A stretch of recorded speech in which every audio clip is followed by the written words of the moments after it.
Olá pessoal, comentar este livro aqui, Tecnologias de Extração do Ouro em Minas Gerais, os saberes vindos da África. Esse é um livro que foi publicado em Belo Horizonte pela Difusora Gráfica de 2007. É da Cláudia Márcia Coutinho Dias. Ela é mestre em História da Ciência pela PUC de São Paulo. Então, o livro vai trazer as técnicas usadas pelos negros ali no século XVIII, ali pelo Brasil, esses negros vindos aí da África. Muitos eles tinham essas técnicas lá na África e traziam para cá. Então o livro vai trazer um pouco essas técnicas, né? Se referir a elas.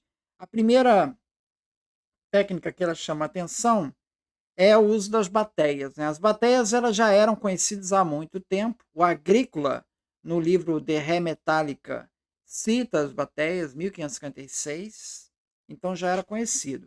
Agora, o Eschwege, né? O alemão Eschwege, ele foi contratado pelo governo português aqui para aumentar a produtividade da extração do ouro aqui, sem sucesso, tá? Então, ele no livro dele, no Plutus Brasiliensis, né, ele se refere às bateias introduzidas pelos escravos africanos, como redondas de pouco fundo, de 2 a 3 palmos de diâmetro, que permitem a separação rápida do ouro da terra quando o cascalho é bastante rico. Então, veja, essas bateias foram introduzidas pelos escravos africanos, né? É interessante que o escravo africano ele vinha para cá nu, ele não trazia nada, né? Da onde que veio essas bateias? Eram feitas de madeira. Talvez o escravo ele já tivesse a técnica de fabricar essas bateias e fabricava elas aqui mesmo no Brasil. E elas tinham uma eficiência melhor do que as bateias que eram usadas até antes. E não se resume ao uso da bateia, mas o próprio batear, né, você mexer com a bateia, né, é fundamental. Porque se você não souber fazer o movimento certo, o ouro, que é muito fino, está misturado com cascalho, ele acaba se perdendo. Então, não é só uma questão da bateia, o aparelho, né, o produto, mas tem um método também. E isso o escravo trazia com ele, né? Então, esse know-how ele trazia e é um exemplo de técnica vinda lá dos escravos é, na época aí do século XVIII. Tá? Bom, ele cita também que os métodos de extração, com o tempo, eles foram se tornando bastante obsoletos. O Eschwege, que vai estar lá no século XIX, né, já está algum tempo depois, ele se refere, por exemplo, à técnica de extração nas grupiárias. Né? As grupiárias é, são áreas localizadas em morros, né, que você tem que jogar água, enfim. Ela, na parte interna das montanhas, exigia conhecimento mais sofisticados e experiência. Toda essa exigência não era atendida pelos mineiros, que não possuíam a formação desejada. O Schweg dizia assim: os serviços realizados nas camadas e veios das serras constituem propriamente o verdadeiro serviço da mineração. Ou seja, essas grupiárias, você tem uma produtividade maior do que fosse simplesmente no leito do rio, fazendo com a bateia e minerando. Tá?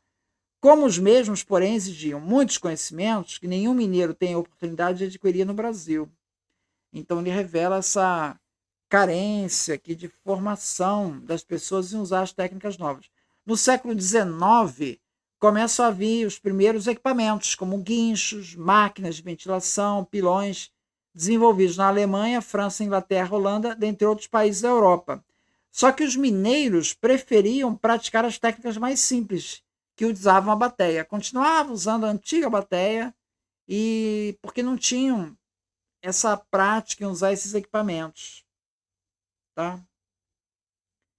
Então, esse problema, o Barão de Eschwege, ele, ele retrata esse programa. Ele diz assim, ó, tornava-se cada vez mais premente a necessidade de um aperfeiçoamento dos processos de extração. Estamos ali no final do século XIX, tá? No sentido de conseguir pouco a pouco a introdução desses melhoramentos, envidei todos os esforços possíveis. Como me faltassem, porém, os necessários meios de ação, Em virtude da falta do apoio oficial, muitos não se convenceram, sendo em vão todos os meus esforços. Só um amigo meu, o coronel Romualdo José Monteiro, se convenceu da utilidade de um engenho de socamento hidráulico, resolvendo construir um em suas lavras de Congonhas do Campo, onde então todo o trabalho de britagem e pulverização da formação aurífera era até então feito pela força dos braços dos escravos. Então, aí mostra a resistência. Né? O Pandiacalógeras, né, que é um historiador, em As Minas de Ouro no Brasil e Sua Legislação, é um texto de 1905, ele escreve assim: em 1885, instalou-se a Companhia do Gentio do Assuruá, enquanto não funcionavam as grandes instalações. Cuidou-se de abrir catas e lavar os cascalhos pelo processo de bateia, o antigo, o anterior. Mas os lucros auríferos com o trabalho rudimentaríssimo dos faiscadores eram desprezíveis diante da despesa das obras hidráulicas. O resultado foi o esgotamento do capital e da falência da empresa. Então veja o contraste. O cara trazia a máquina. Só que a máquina ainda continuava sendo usada pelos antigos processos de extração do ouro com a bateia. Então, você não aproveitava o potencial da máquina e acabava falindo, porque você gastava um dinheiro enorme naquelas máquinas e não aumentava a produtividade. Esse fato, diz a Cláudia Dias, né, esse fato demonstra que em pleno final do século XIX, a extração de ouro era feita por técnicas utilizadas pelos escravos desde o início do século XVIII, causando a falência das empresas. Então você veja a resistência aí ao uso de técnicas novas, né?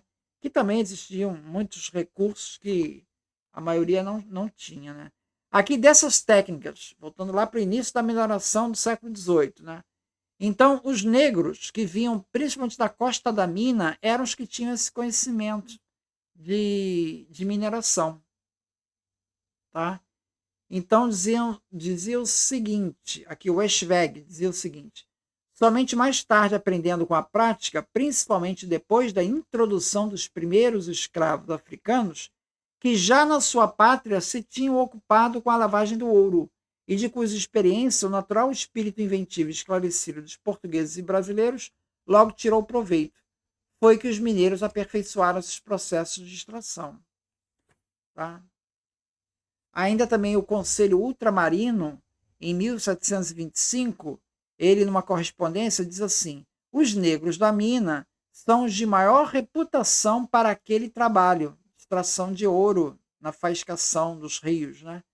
Dizendo os mineiros que são os mais fortes e vigorosos, mas eu entendo que adquiriram aquela reputação por terem tidos por feiticeiros e têm introduzido o diabo, que só eles descobrem ouro, e pela mesma causa não há mineiro que possa viver sem uma negra mina, dizendo que só com elas tem fortuna.